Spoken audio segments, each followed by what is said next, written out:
Assalamualaikum warahmatullahi wabarakatuh. Waalaikumsalam warahmatullahi wabarakatuh.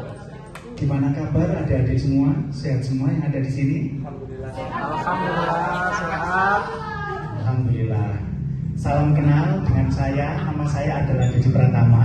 Saya adalah Master Gi Coach yang dididik oleh Gurunda Coach Dr. Fahmi.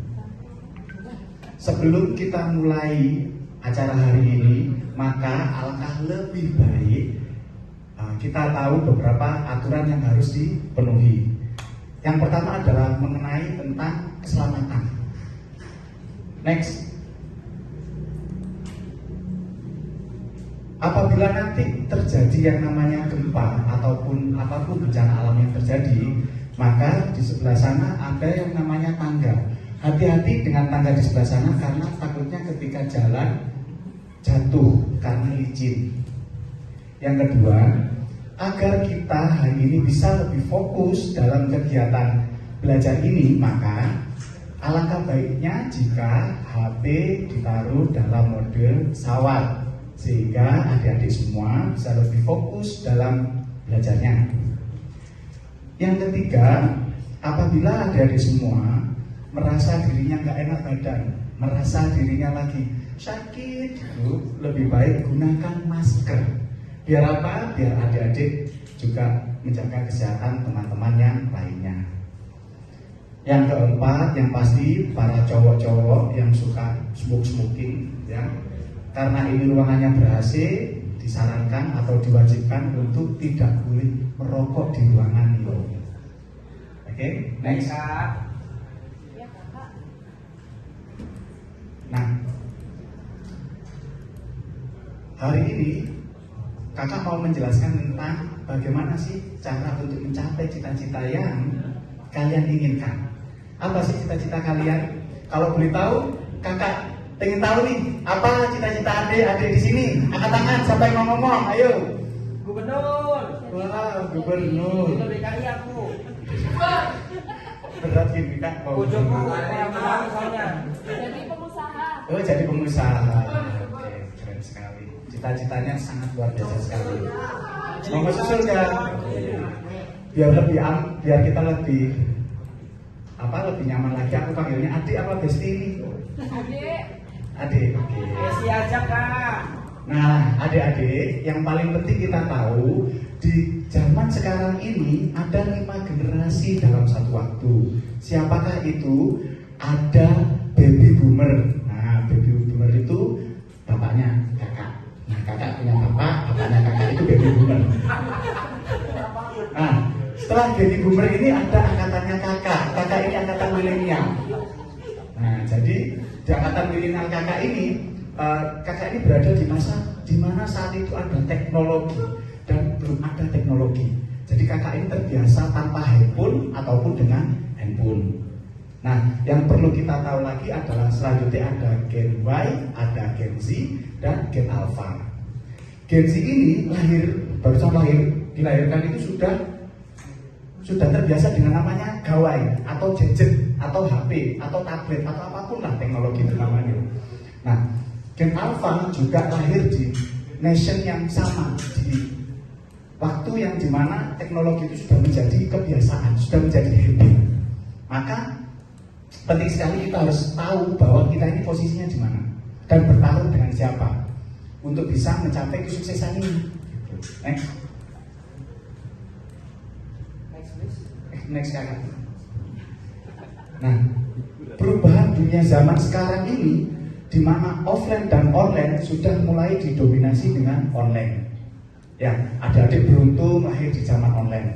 Tapi juga harus berkompetisi dengan kakak-kakak, dengan om-omnya, dengan mbah-mbahnya yang benar-benar fighter. Jadi adik-adik harus benar-benar ikuti perkembangan zaman ini. Harus bisa offline, juga harus bisa online. Harus paham nih, oh ketika nanti suatu saat tidak ada teknologi harus gimana, harus tahu.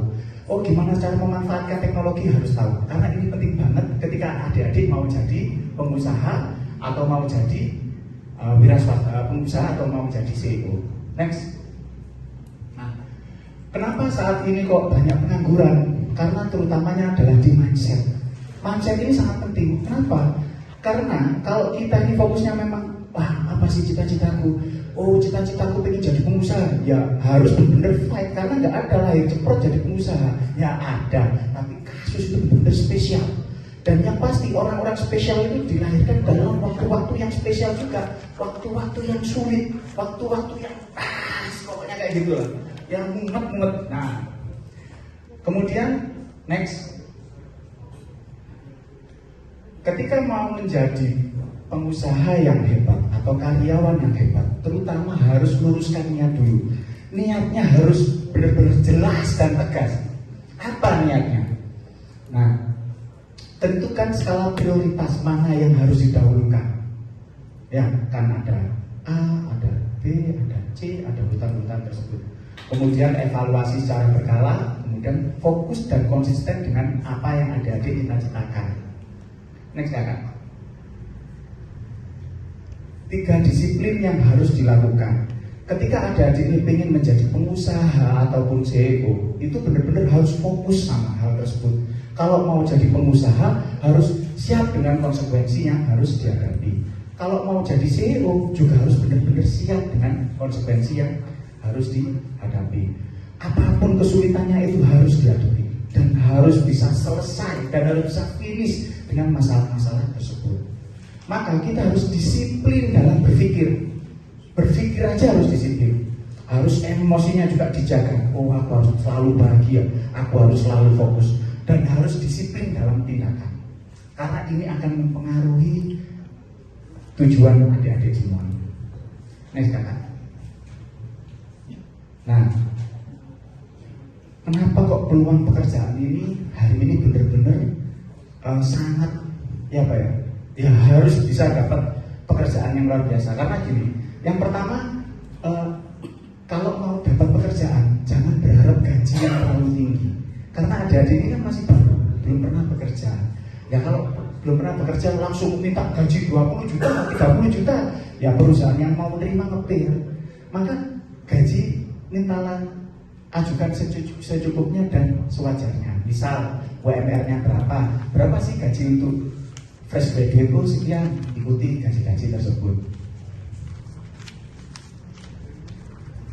Kemudian adik-adik juga harus memiliki keinginan untuk belajar hal-hal baru, karena belum tentu ketika pekerjaan yang adik-adik dapatkan ini sesuai dengan minat bakatnya adik-adik.